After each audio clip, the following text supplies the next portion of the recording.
Goeiedag julle, baie welkom by vandag se oordeenking. Ek hoop dat daar sommer vandag weer by jou vreugde is oor die feit dat jy nog hier is en hierdie pad saam met God kan loop. En ek hoop in 'n paar minute wat ek en jy met mekaar gesels, dat ons weer iets van God se hart sal hoor en dat dit ons sal inspireer om anders te wees. Nou, ek wonder, as Jesus vandag in een van ons eredienste sou instap, waaroor sou hy ons hoor praat wanneer ons oor aanbidding gesels? Ek dink meeste mense sal oor musiek begin gesels, want as jy praat oor aanbidding, is dit waaraan mense dink.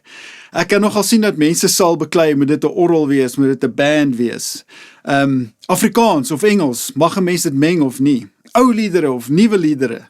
Nou, hier is nie onbelangrike gesprekke nie. Ek dink die manier waarop ons aanbid is belangrik. Jesus sê tog immers dat die Vader mense soek wat hom in gees en waarheid aanbid. Maar ek wonder soms of ons nie te besig raak met die hoe, dat ons die wie vergeet van aanbidding. Laat my dink aan hierdie Samaritaanse vrou in Johannes 4. En sy ontmoet vir Jesus by 'n put en voorlang begin hulle oor aanbidding gesels. Maar luister na haar vraag. Waar moet ons aanbid, Jesus? Is dit op die berg? Is dit in Jerusalem? En terwyl sy nog met Jesus oor aanbidding praat, dink hieraan, staan God self voor haar in die persoon van Jesus. Haar hele lewe lank soek sy na God. En nou het God na haar toe gekom, maar sy besef nog nie wie voor haar staan nie. Nie omdat God ver is of homself wil wegsteek nie, maar omdat haar aandag vasgevang is deur die verkeerde vraag. En dan gebeur daar iets ongelooflik moois. Jesus kom sê vir haar wie hy is. Hy sê daar in Johannes 4, dit is ek wat met jou praat. Wat hy vir haar sê is, ek is die Messias, die een deur God gestuur. Daai oomblik verander alles.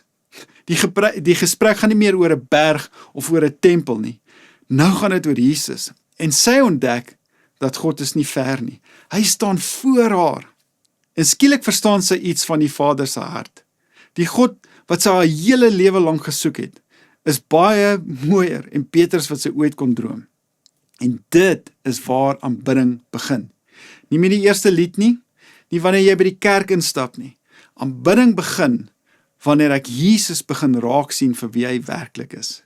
Want wanneer ek hom sien, ontdek ek die Vader se hart. En hoe helderder ek hom sien, hoe minder kan ek anderste as om hom te aanbid. Dis ook hoekom hierdie Samaritaanse vrou sommer haar waterkruik net daar los en sy hardloop terug dorp toe en sy sê vir die mense, kom kyk na 'n man wat my alles vertel het wat ek gedoen het. Kan hy dalk die Christus wees? Toe sy besef wie voor haar staan, kon sy hom nie meer vir haarself hou nie. Bid vandag maar net hierdie eenvoudige gebed saam met my.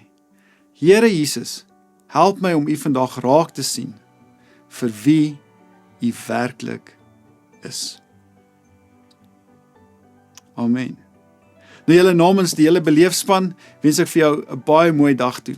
Mag jy weer eens vandag in God se goedheid vasloop. Mag jy iets ontdek van sy hart. En mag sy vrede jou hart en jou gedagtes bewaar.